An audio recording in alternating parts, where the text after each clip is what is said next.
오늘 보실 성경 말씀은 마태복음 5장 13절로 17절입니다. 너희는 세상의 소금이니 소금이 만일 그 맛을 잃으면 무엇으로 짜게 하리요? 후에는 아무 쓸데없어 다만 밖에 버려져 사람에게 밟힐 뿐이니라. 너희는 세상의 빛이라. 산 위에 있는 동네가 숨겨지지 못할 것이요 사람이 등불을 켜서 말 아래에 두지 아니하고 등경 위에 두나니 이러므로 집안 모든 사람에게 비치느니라. 이같이 너희 빛이 사람 앞에 비치게 하여 그들로 너희 착한 행실을 보고 하늘에 계신 너희 아버지께 영광을 돌리게 하라. 내가 율법이나 선지자를 폐하러 온 줄로 생각하지 말라. 폐하러 온 것이 아니요 완전하게 하려 함이라. 아멘. 오늘은 6.25가 발발한 지 67주년이 되었습니다. 그날도 주일 새벽이었습니다. 북이 남침해서 약 3년 넘어 전쟁을 치르는 가운데서 국군이 41만 5천 4명을 비롯해서 131만 2,836명의 목숨을 잃은 것으로 집계가 되고 있습니다. 유엔이 참전한 16개국 병사가 4만여 명이 희생이 되었습니다. 이 비극의 날을 기억하면서 우리는 기독교인으로서 국가관이 분명한지 돌아보고 우리가 문화생활을 하면서 사회관이 그리스도인다운지 이것을 반성하면서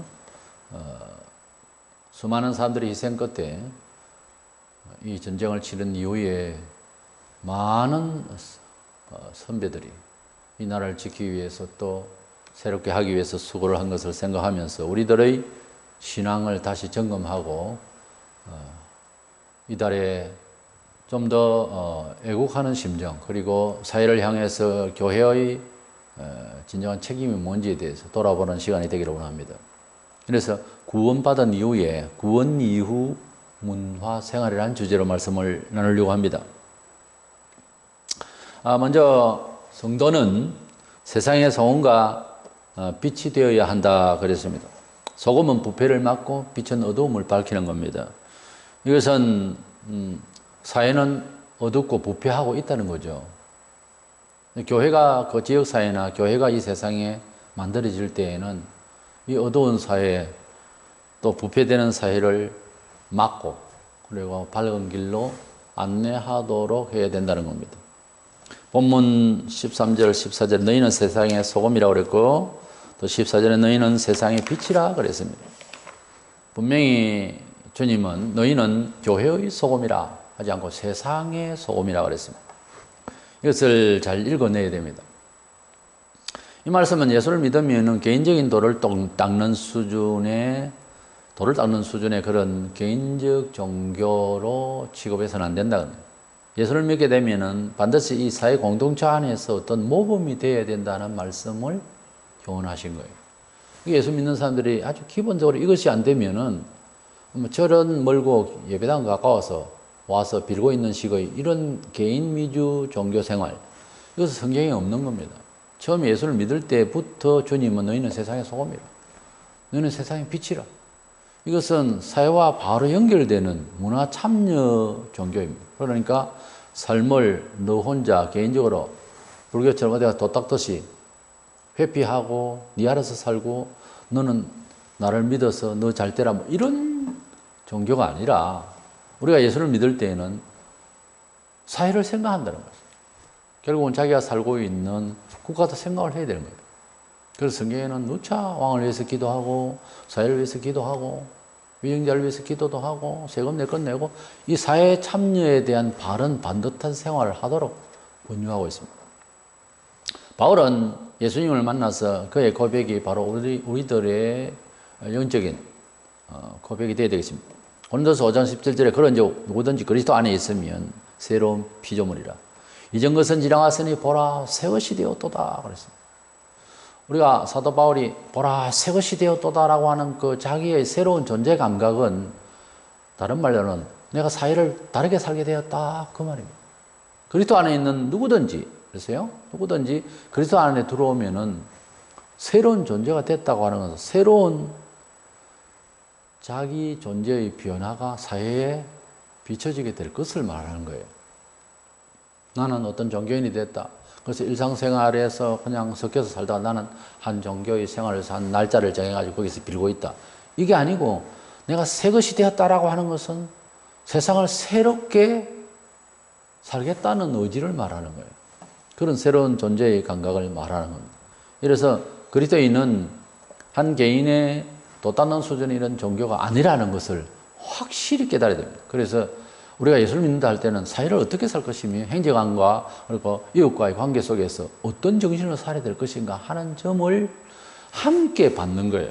우리가 예수를 믿는다고 하는 것은 천국을 가는 건데 천국 가기 전에 이 세상의 텀에서 사는 것은 완전히 새로운 감각으로 살아내어야 하는 것을 주님으로부터 교훈을 받았고 교실을 받은 거예요.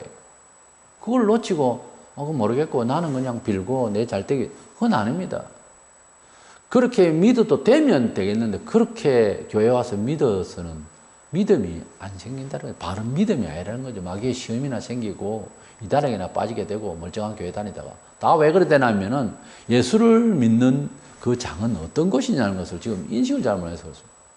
사람 마음이 바뀌면은 생활이 바뀌죠. 상식이죠.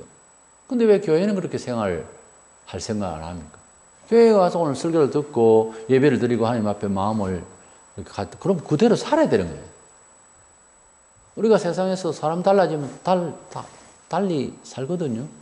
그래서 예수교는 다른 보통 범종교가 생각하는 그런 따로 뭐 자기의 문화생활이 아니고 지금 현재 살아가고 있고 살아왔던 이 현장에서 다르게 살겠다는 그런 각오가 함께 오는 거예요. 이런 점에서 기독교는 문화 참여 종교, 역사 참여 종교라고 하는 점에 있어서 이상한 데 가가지고 뭐 빌고 먼저 단체를 이루고 하는 이런 사이비 종파하고 다르다는 점입니다. 크게는 불교하고 완전히 다른 거예요. 두 번째로 우리가 그러면 이 사회에 빛이 되고 소금이 되고 하는 이 문화적 모범이 되는 모델이 되는 이 명령을 받고 권면을 받았는데 이것을 구체적으로 어떻게 사는가 하는 것을 배워야 되겠고 그 구체적 삶을 통해서 그 최종적인 목적이 하나님께 영광을 돌리는 겁니다. 착한 행실로 너의 착한 행실로 하나님 아버지께 영광을 돌리라. 이 착하다는 단어를 찾아보니까 칼로스라고 들어가 있습니다. 이 칼로스는 미학적으로는 아름답다는 뜻입니다. 원래 칼로스라는 말이. 그런데 이것이 도덕적, 사회적, 윤리적으로 보면은 이게 삶의 표준이다 그런 뜻이에요. 또는 그것을 실행하려니까 참 기쁘다 하는 뜻이 또 있어요. 그래서 이 칼로스는 참 좋고 정말 선망의 대상이고 따를만 하고 따르면 기분 좋고 하는 그런 것을 말해요. 이 성경에서 말하는 선이라고 합니다. 이 칼로스는 다른 말로는 믿는 것을 선하다 이렇게 표현할 때도 있고요. 율법이 또 선하다 할 때도 그런 뜻이에요. 그러니까 하나님의 뜻대로의 삶을 살아가는 전 과정은 칼로스하다. 좋다는 거예요. 참 선하다는 거예요. 주목받을 만하다, 기쁘다는 거예요. 이래서 이 삶이 현실적으로 일상생활에서 문화생활 자체에서 그러한 선하다 그런 뜻의 내용을 포함하는 것을 통해서 하나님께 영광을 돌려야 된다 하는 거죠. 본문 16절에 보면 이같이 너희 빛이 사람에게 비치게 하여 그들로 너희 착한 행실을 보고 하늘에 계신 너희 아버지께 영광을 돌리게 하라.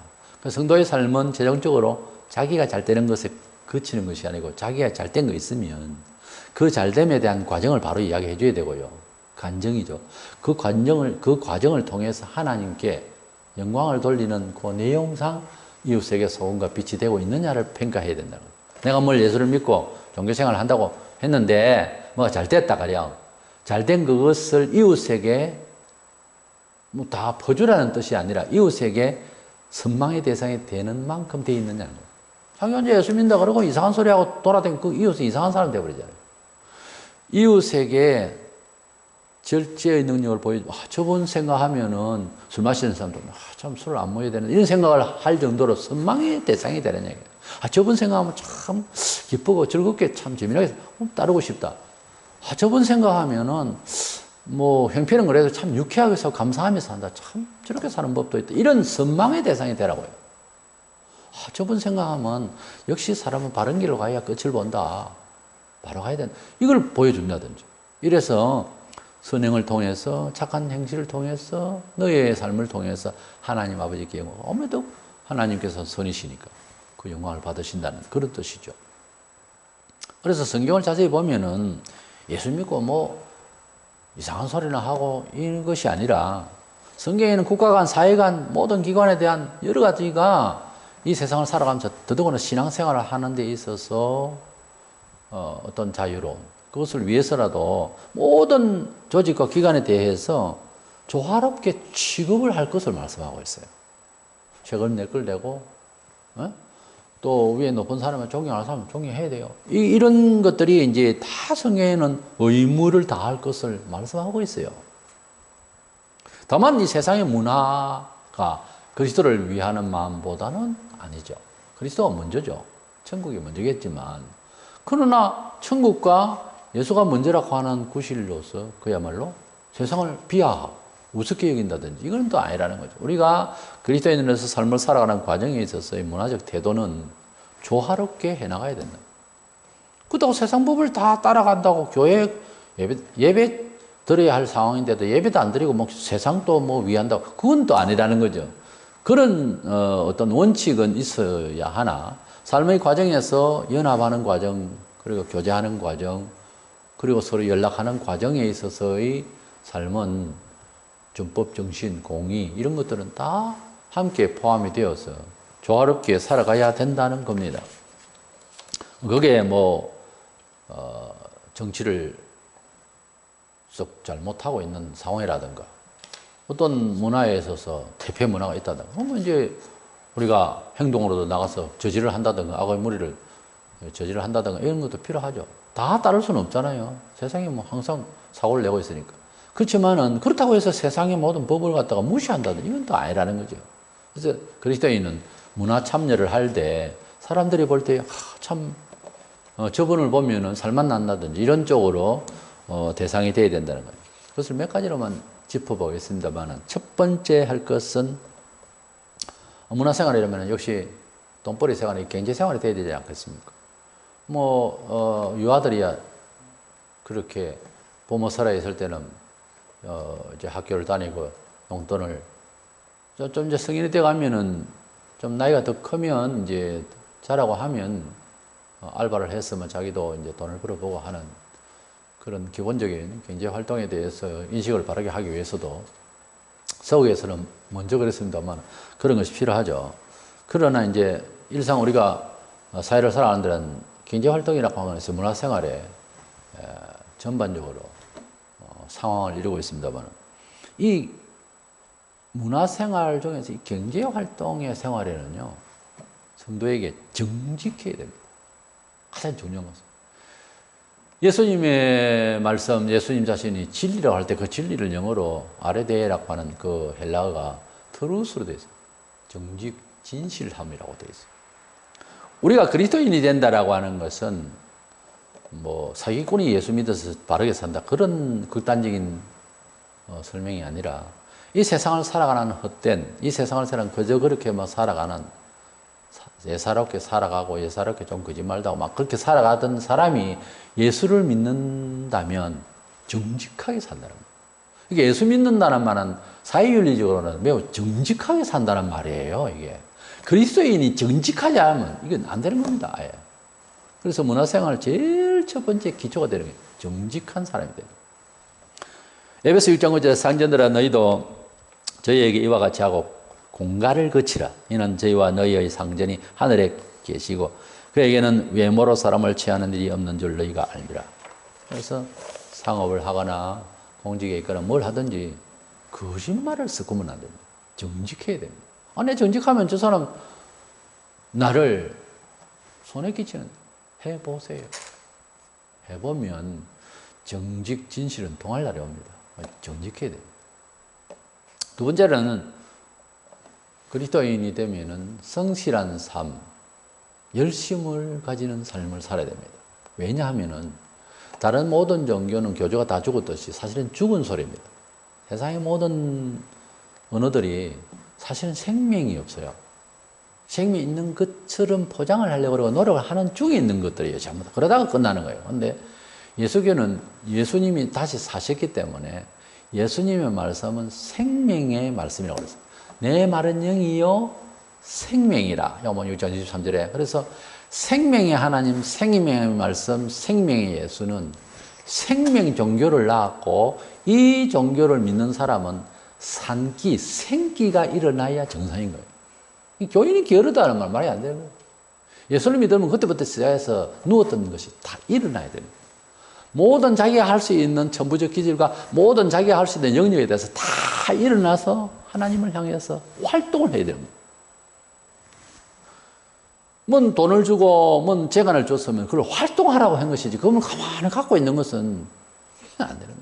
세상에서도 성공하는 사람들을 보면은 뇌를 쓰고 돈을 쓰고 막 하는 사람들을 보면은 그게 손해인 것 같아도 그런 사람이 오히려 성공을 해요. 근데 딱 가두어 놓고 꼼짝 못 하고 그럼 가만히 있는 사람은 어떤 창조를 못 해요. 불안해가지고. 아무 창조를 못 합니다. 뭐 창조성을 하기 위해서 자기도 이제 해보겠다고 닮아가지고서 덤벙대다가 또 쫄다가 망하는 수도 있겠죠. 그렇지만 그만큼 또 배웁니다. 사람 그렇게 살면 어떡하나. 안정적이게 살아야지. 그래서 글쎄 그 안정이라는 게 좋은데 발전이 없다는 거죠. 안정만 취하면 사람이. 그래서 변화가 어쩌면 성경적으로 보면 반드시 필요한 거예요. 사람이 어떤 변화를 추구하고 이래야지. 가만히 있다가 그 자리에 죽어버려. 이게 무슨 인생이 살아가는데 아쉽잖아요. 한 번 더 살아라 하면 또 그래 할 겁니까? 분명히 변화를 한번 보려 할 겁니다. 너무 뭐 단조롭잖아요. 그래서 변화를 추구할 수 있는 용기를 내어서 조금이라도 변화를 이렇게 가져볼 때 액션이 필요한 거예요. 자기 인생 과정에서 액션이 너무 없으면은 밋밋하고 재미가 없죠. 교훈이 안 생긴다고요. 사람이 어떤 교훈을 주고 가야 되는데 인생은 나서 그런 사람은 대부분 보면은 자기 혁명, 어떤 창의성을 위해서 상당한 그런 고생과 그런 힘든 과정이 있었지만은 좋은 결실도 있는 거예요.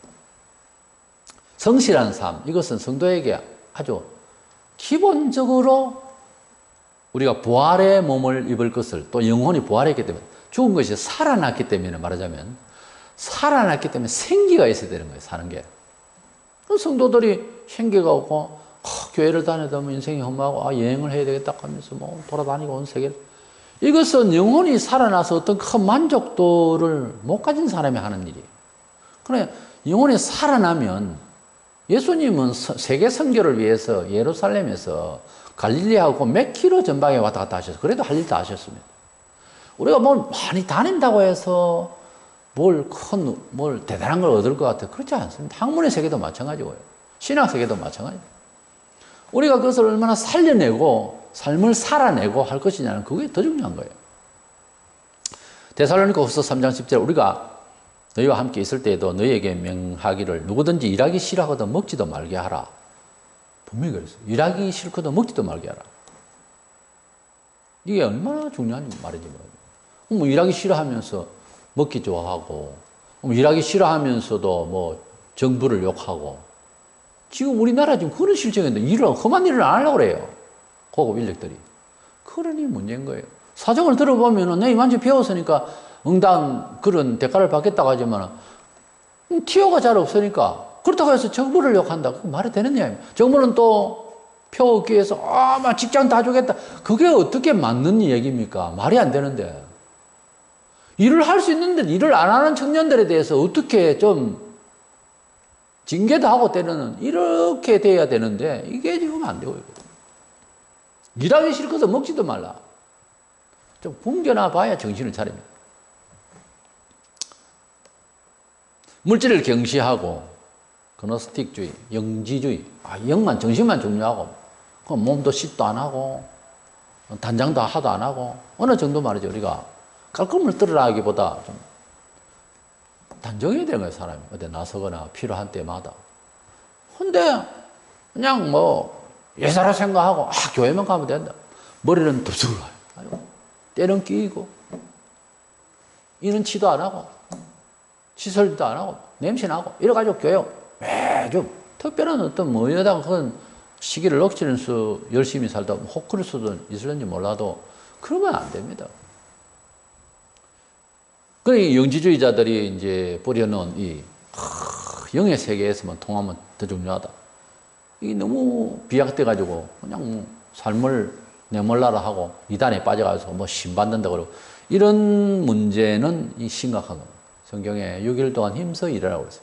이 5일 근무제 도입을 해가지고 좋은 점도 있지만 좀 폐단이 많거든요. 6일 동안 분명히 일해야 됩니다. 성경적으로. 5일제 안 맞아요. 성경적으로 보면. 5일 공적 일을 하고 6일째는 어떤 일을 해도 또 일을 해내야 됩니다. 성경적으로 이틀 그냥 놀아라 그거 없어요.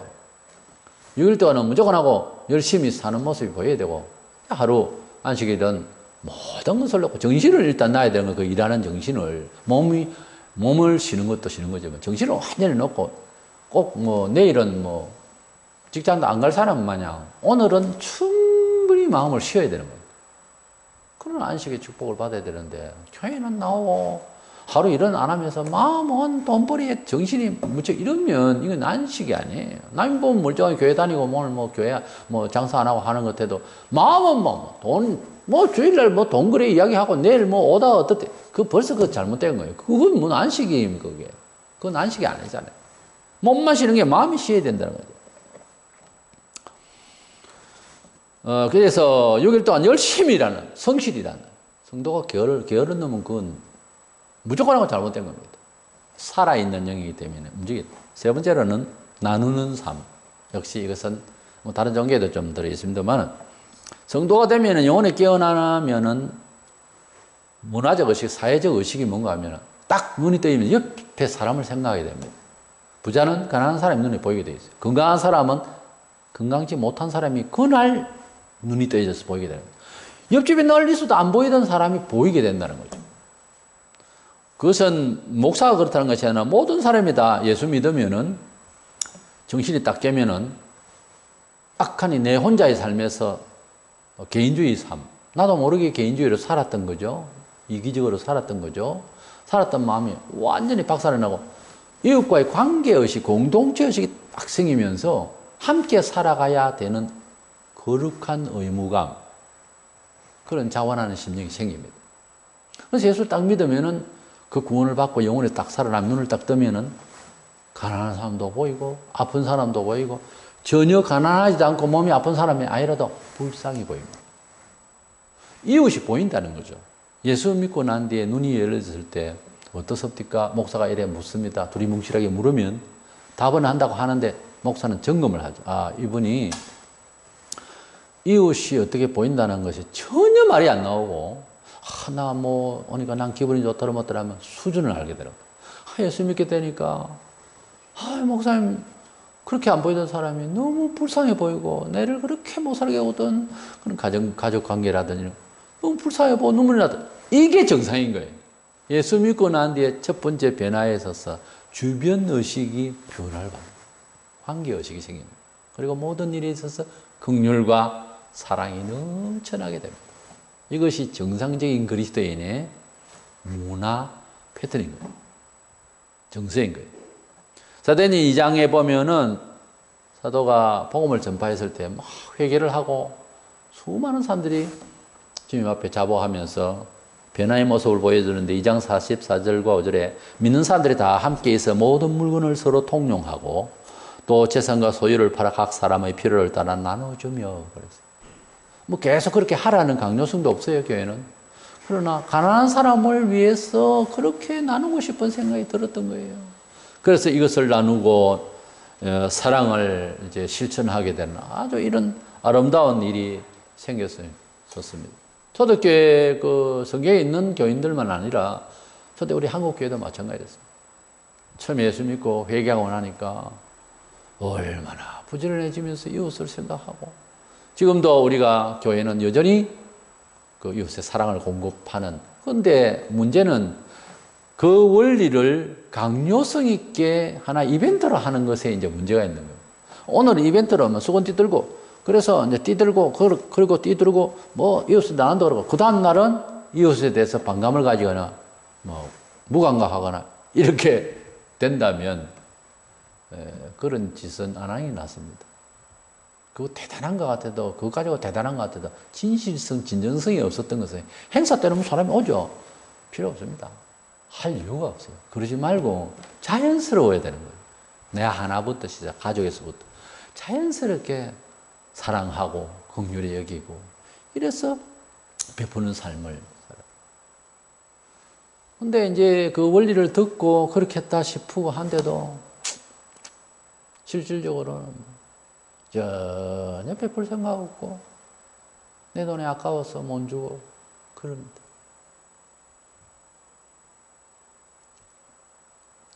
내가 돈이 많으면 남을 주겠 아니요. 가령 20억을 번다. 그러면 20억을 벌었을 때에는 30억을 향해서 전진하기 위해서 또 욕심을 내는 게 사람입니다. 네 번째로 성도들의 문화 생활에 있어서 중점을 둬야 되는 것이 불신자들에게는 큰 관련이 없습니다만은 성도 자신의 생활이 이렇게 돼야 되고 또 그 모습이 기독교인 다움에 형성이 되겠습니다. 바로 경건의 삶입니다. 성도들은 세상의 그 유행이나 이런 것에 휩쓸리지 아니하고 성도 자신의 생활 패턴이 따로 있습니다.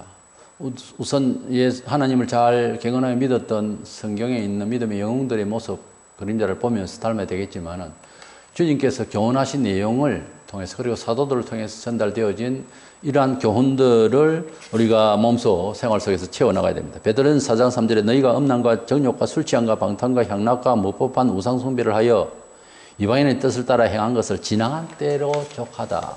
그러니까 그리스도 안에 들어오면은 이제 세상적으로 살아가던 때가 이제 족하다. 그 이상 다시 생각들이 나고 보이고 사회가 있지만은 그렇게 살지 않도록 절제하고 경건하라는 뜻입니다. 이렇게 구원 얻은 자로서의 삶의 여러 요소들에 세상 사람들이 볼 때 표준이 되고 선망의 대상이 되고 또 그리고 기뻐할 수 있는 좋은 삶의 패턴 이런 걸 통해서 하나님께 영광을 돌리는 삶을 살 때 그것이 그렇게 삶의 과정에서 우리가 좋고 또 하나님께 영광이 되어지면 반드시 우리가 또 축복을 받게 되는 이런 삶의 중심이 되는 것입니다. 그래서 웨스트민스터 신앙고백서 소요의 문답에 여기 보면 1번에 사람의 제일 되는 목적이 무엇인가 할 때 답은 사람이 제일 되는 목적은 하나님을 영화롭게 하는 것과 영원토록 그를 즐거워하는 것이다 라고 답하고 있습니다. 우리가 하나님을 믿는다고 하는 것은 범종교가 생각하는 자기 자신을 위한 삶의 어떤 플러스를 위해서 단순히 그런 종교 문화 생활이 아니라 예수 그리스도를 믿으면은 이웃 사람과의 삶을 어떻게 밟고 그리고 절제되고 그리고 본받을 만한 삶의 가치 있는 삶으로 보여줘서 보내될 것이냐 하는 이것이 직접적으로 관련이 있어요. 교훈하셨고 또 그렇게 되게 되어 있어요. 그렇게 삶을 살아가는 패턴에 있어서 제가 네 가지를 이제 간추려서 말씀을 드렸고요. 이런 삶을 통해서 다른 종교와 또 다른 점이 하나님께 영광을 돌리는 삶을 살아야 된다는 거예요. 우리가 우리 자신의 영광, 우리 자신의 어떤 인생의 무슨 정축을 위해서 사는 것이 아니라 우리의 삶의 그 결실이 하나님께 영광이 되는 삶이냐는 거예요. 그 결실이. 그 삶의 패턴 과정조차도. 이것이 그리스도인이, 이것이 기독교의 다른 종교와 다른 점입니다. 즉, 기독교는 생명 종교요, 그리고 사회 참여, 문화 참여, 역사 참여 종교가 되어서 실질적인 효력을 발생시킬 수 있는 그런 삶을 살아가는 것이 그리스도인의 세상을 향한 거룩한 의무이자 기독교가 타 종교와 다른 문화 참여 의식의 성격을 말해주고 있습니다. 그래서 구원받은 것만 전부가 아니라 구원받은 이후의 성도들의 삶의 태도를 우리 먼저 믿는 사람들은 점검을 하죠. 처음 나오는 사람은 어떻게 변화를 보기도 원하고 또 모르는 사이면 간증을 들어서 그 보기도 원하고 듣기도 원하고 그렇죠. 이래서 기독교인이라면은 적어도 이웃과의 관계의식이 살아나서 직접적으로 이제 소금 역할, 부패되지 않도록 하는 사회적 삶을 의무를 다하고 또 빛이 되어서 어둠의 영역, 그리고 그렇게 살아서는 안 되는 어둠의 세계의 어떤 역사의 문화에 대해서 우리가 방지를 하고 밀어내고 우리의 선행을 통해서 우리 또 바른 삶의 성실성을 통해서 공의를 통해서 경건을 통해서 이렇게 사회에 빛이 되는 이름으로써 우리의 삶이 하나님께 영광이 되는 이 삶의 패턴을 잘 해나가야 된다고 하는 거룩한 의무를 느끼고 참 이 하나님을 알지도 못하는 가운데서도 이 조국을 살리고 또 부흥을 위해서 얼마나 수고들 한 선조들이 있습니다. 그런 사람에 비해서 우리 성도들은 몇 배 더 그렇게 하려고 해야 돼요. 살려고 해야 됩니다. 이런 의식을 이달에 가기 전에 적어도 더 많은 의식을 하고 믿음의 선조들 또 수고한 많은 앞서간 선조들을 생각하면서 더욱 성실하고 더욱더 아름다운 삶을 살아낼 수 있는 각오와 또 변화가 있기를 원합니다.